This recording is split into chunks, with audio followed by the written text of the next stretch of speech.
anyways, so after solid liquid, I mean, within the drying, just a minute.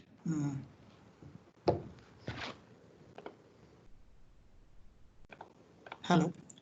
So within drying, actually, we'll be coming across drying equilibria.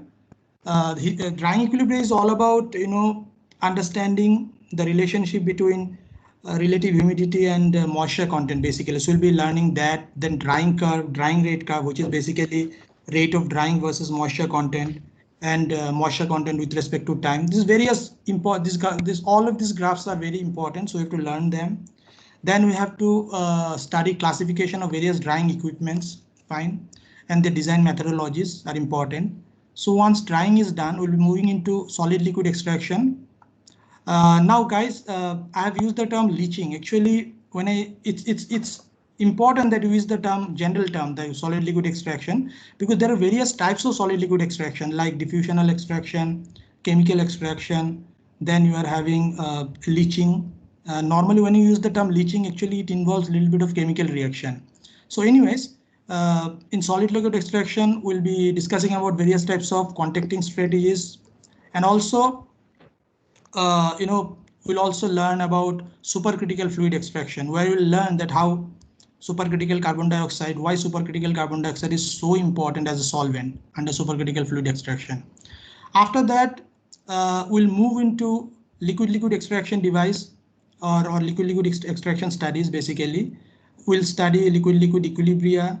Then under that, we'll study about solvent selection. What type of solvent should we pick for a particular separation? The rules and regulations about that.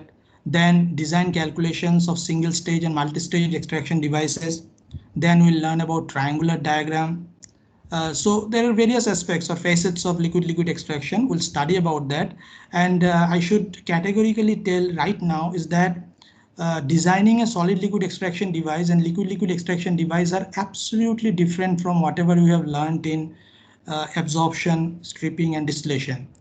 In fact, cooling tower design is also a lot similar to absorption and distillation in terms of how should you go about, mainly with absorption, how should you go about designing a cooling tower is similar to that. But liquid-liquid extraction and solid liquid extractions are quite different. After that, we'll learn about adsorption, where actually, and it is, mind it here, it is AD and not AB. So all of you have, I'm sure, know about the difference between adsorption and absorption. I'll come and discuss about this at the specific time. But under adsorption, we'll discuss about characteristics and properties of adsorbents, various types of adsorbents like zeolites, metal organic frameworks, silica gel, activated carbons. We'll discuss about that. Then we'll discuss about IUPAC nomenclatures. Then we'll discuss about adsorption isotherms, various adsorption isotherm models like Langmuir, Freundlich, Toth, BT equation. We'll discuss about those. Then we'll discuss about heat of adsorption. After that, we'll discuss about breakthrough analysis, which is extremely important. Then pressure swing and temperature swing adsorption, simulated moving bed systems. These are the various, I could say, topics which are very relevant to industrial practices. Basically, if you visit any air separation plant, adsorption is extremely critical actually. So we'll discuss about that. After that, we'll discuss about crystallization, how crystals form, the types of crystals, what is nucleation and crystal growth, and crystal size distribution, and designing of crystallizers. These are some of the important aspects that I love to touch upon under crystallization. And finally, last but not the least, it is membrane separation. Uh, I mean, it's, you can say, relatively new mass transfer topic actually. Under that, we'll discuss about the types of membranes, how membranes are prepared. You know, if I need to summarize, actually, membranes can be of three types, like polymeric membrane, liquid membrane, and then you are having ceramic membranes. Fine. So we'll discuss about that. Then how membranes are characterized, how the transport occur, or how transport takes place within a membrane, that needs to be discussed. Then we'll discuss about microfiltration, ultrafiltration, nanofiltration, reverse osmosis, and perforation. These are basically, separation techniques which are important and needs to be elaborated and discussed, guys. Essential readings and suggested readings, you are well aware of the books that I follow. The first book, of course, I have written J.D. Cedar and Henley. It's a very popular book, Cedar and Henley. You can go through. Then, of course, the versatile book of Vinay K. Datta, Principles of Mass Transfer and Separation Processes. Primarily, I'll be following this book as well. You also know that. Then there are 3 suggested books that I have just given it to you. One is the Gene Copleys. In the last semester also I have followed this particular book, so you know about the author and the book. Then after that, the book of P.C. Wankert, Philip C. Wankert actually, about rate control separations. It's also a very nice book. Only thing is that the copies are not available here. So you can always browse through net and find out some copies maybe. The book of Wankert is also good. And then finally Faust, Wenzel, Klump. This book is very important in various US universities. People follow this book, and especially this book is very good for humidification and dehumidification operation. I personally found this book very important. So many problems that we'll discuss online, I'll take it from the book of Faust. So principles of unit operations. So these are the various books that I'll be following. Guys, am I audible now? Yes, sir. Yeah, thank you, thank you. Yeah, you can raise your hand and then I'll know. Yeah, I'm audible. Okay, thank you.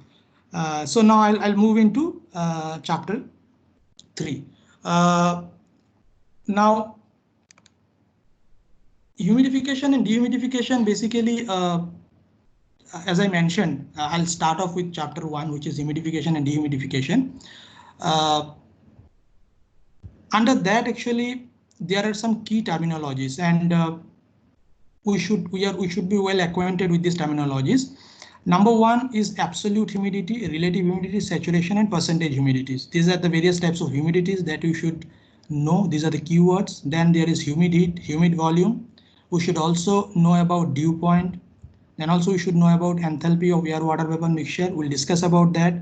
Then comes two very critical temperatures. One is adiabatic saturation temperature, the other one is wet bulb temperature. Being a chemical engineer, knowing the concept of adiabatic saturation temperature and wet bulb temperature is going to be extremely crucial. We'll discuss about that as well. Then we'll discuss about psychrometric chart, and then what we'll do is that we'll make use of psychrometric chart in solving design problems, including cooling tower design. Here in initial key, keyword slide, I have just put a very simple trivia actually. Yeah. Okay, a simple trivia actually that you know actually air conditioning is so important, fine, and the guy actually was responsible for devising this whole air conditioning system was Willis Carrier. Did you know about this name before, guys? Anyone? Hello? Actually, sir, Yes, sir. similar name of air conditioning company. Carrier. Yeah, Carrier company. Carrier Air conditioning company. Yes, absolutely true. We have all, hear about Carrier. It's a very known company in air conditioning, and the person actually was responsible for inventing psychrometric chart was Willis Carrier actually. You understand? Willis Carrier actually, he invented the psychrometric chart. So anyways, I found this information, so I thought it might be of interest to you. Now let us move on to the next slide. This is humidity or absolute humidity. Now, what is that? Now, normally in mass transfer operations, always we'll be discussing about binary components. It's a binary system we've been discussing about, fine. Of course, after that comes the multi-component system. So in absolute, to define absolute humidity or humidity in a way, I have used the symbol H. Now in various books, you will find enthalpy is also designated or represented with the symbol H.